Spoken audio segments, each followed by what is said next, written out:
नमस्कार दोस्तों, आज की इस वीडियो में हम कुटज निबंध के बारे में एक संक्षिप्त विश्लेषण का अध्ययन करेंगे। इस विश्लेषण को हम 3 पक्षों में अध्ययन करेंगे। पहला, निबंध की अंतर्वस्तु, दूसरा ललित निबंध के रूप में कुटज और तीसरा इस निबंध की भाषा शैली। चलिए देर न करते हुए हम शुरू करते हैं इस विश्लेषण का पहला भाग, निबंध की अंतर्वस्तु। कुटज की अंतर्वस्तु के अंतर्गत निबंधकार के वस्तु विवेचन और ज्ञान दृष्टि दोनों पक्षों का हम अध्ययन करेंगे। वस्तु विवेचन में सबसे पहले निबंधकार कुटज के नाम, रूप, उत्पत्ति आदि की शास्त्रीय अवधारणाओं को प्रकाशित करते हुए कुटज का मानवीय व्यक्तित्व के रूप में परिचय देते हैं। जैसे कुटज का हिमालय की शिवालिक श्रृंखलाओं यानी कि हिमालय की निचली पहाड़ियों में पाया जाना, फिर शिवालिक को भगवान शिव की जटाजूट की निचली हिस्से के समान मानना, जो कि एकदम सूखी, नीरस और कठोर मानी गई है। फिर कुटज को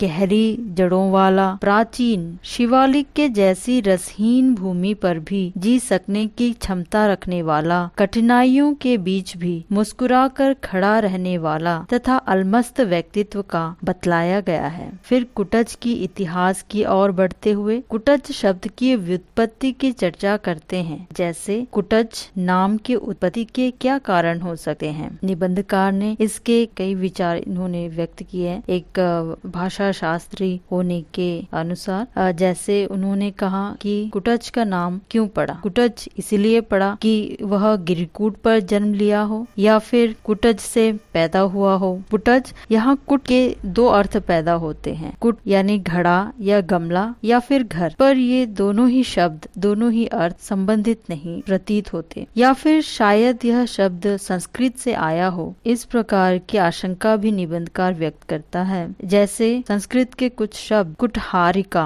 कुटकारिका, कुटनी, कुटन्नी यानी दासी, कुटिया, कुटिर, कुटच, कुटज इत्यादि ऐसे संस्कृत के शब्द हैं जिससे यह लगता है कि कुटज शब्द शायद यहीं से आया हो। पर निबंधकार आगे अपने भाषा शास्त्र के ज्ञान के अनुभव के आधार पर कुटज शब्द के नाना प्रकार से आलंकन करने के बाद इस शब्द को आग्नेय भाषा परिवार यानी कि ऑस्ट्रो एशियाटिक परिवार, जिसे अब हम कोल परिवार भी कहते हैं, से आया हुआ मानते हैं। निबंधकार ने ललित भाव और भाषा में कुटज को अपराजेय जीवनी शक्ति की प्रेरणा भी साबित किया है। निबंधकार ने कुटज वृक्ष की 3 विशेषताएं बताई हैं। जैसे कुटज वृक्ष एक अकुतोभया वृत्ति का है, कुटज वृक्ष अपराजित स्वभाव का है, कुटज वृक्ष अविचल जीवन दृष्टि के साथ जीता है। इसके अलावा निबंधकार ने इस वृक्ष कुटज के जीवन शैली के द्वारा उन्होंने 3 उपदेश दिए हैं। जैसे कुटज कहता है कि कठोर पाषाण को भेद कर पाताल की छाती चीर कर अपना भाग्य संग्रह करो। कुटज यह भी कहता है कि वायुमंडल को चूस कर झंसा तूफान को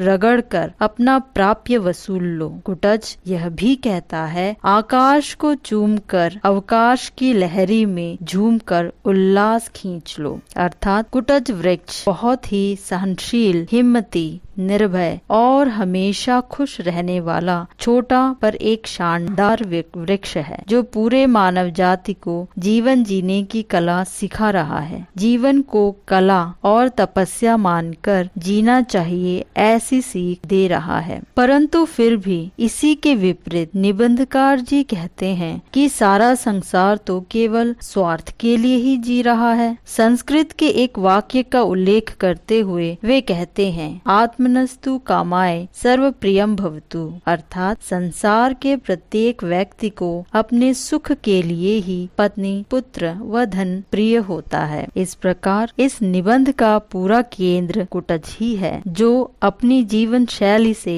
मानव जात को यह सिखाती है कि स्वार्थ के लिए जीना व्यर्थ है। मूल रस तो समष्टि के लिए सब कुछ दे देने में है। जिस प्रकार कुटज मन को अपने पर सवार सवार होने नहीं देता बल्कि अपने मन पर सवारी करता है, उसी प्रकार मानव को भी अपने मन को वश में रखने की कला सीख लेनी चाहिए और सदा सुख रहने का प्रयास करना चाहिए। अंत में निबंधकार का उद्देश्य कुटज का आदर्श व्यक्तित्व के साथ मानवीकरण करके उसे मनुष्य के लिए आदर्श के रूप में प्रस्तुत करना है। ये थी कुटज निबंध की अंतर्वस्तु। अब अगले भाग में हम देखते हैं ललित निबंध के रूप में कुटज। ललित निबंध के रूप में कुटज अत्यंत उत्कृष्ट निबंध है। भाव पक्ष के साथ साथ विचार तत्व, बुद्धि तत्व का भी समावेश है। विषय वस्तु का सूक्ष्म और गहरा अध्ययन भावना और चिंतन के साथ किया गया है। इसकी व्याख्या दर्शन और शास्त्रों के अनुसार हुई है तथा निबंधकार के चिंतन के साथ साथ भी हुई है।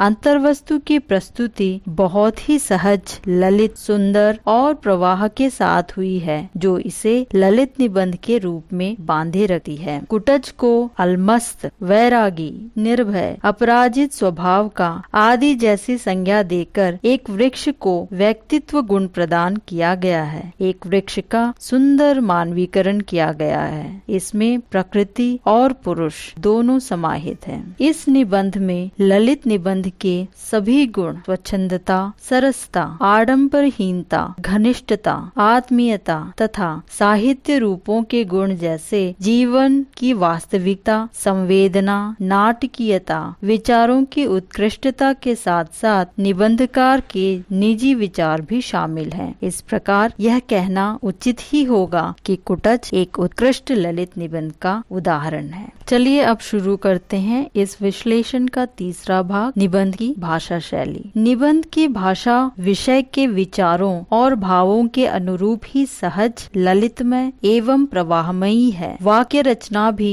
विषय के अनुरूप ही है। छोटे छोटे एवं बड़े बड़े वाक्यों दोनों का प्रयोग हुआ है। प्रसंगानुसार प्रश्नवाचक वाक्यों का भी प्रयोग हुआ है, जैसे रूप मुख्य है या नाम, नाम बड़ा है या रूप, पद पहले या पदार्थ। भाषा कहीं व्याख्यात्मक शैली अर्थात विवरण प्रधानता जिसमें होती है, तो कहीं चित्रात्मक शैली में भी लिखी गई है। उदाहरण के लिए इन्हीं में से एक छोटा सा बहुत ही ठिगना पेड़ है, पत्ते चौड़े भी हैं, बड़े भी हैं। व्याख्या के साथ साथ चित्रात्मकता और निबंधकार की आत्मीयता भी झलकती है एवं मानवीकरण भी हुआ है। कुटज अर्थात जो कुट से पैदा हुआ हो, कुट घड़े को भी कहते हैं, घर को भी कहते हैं।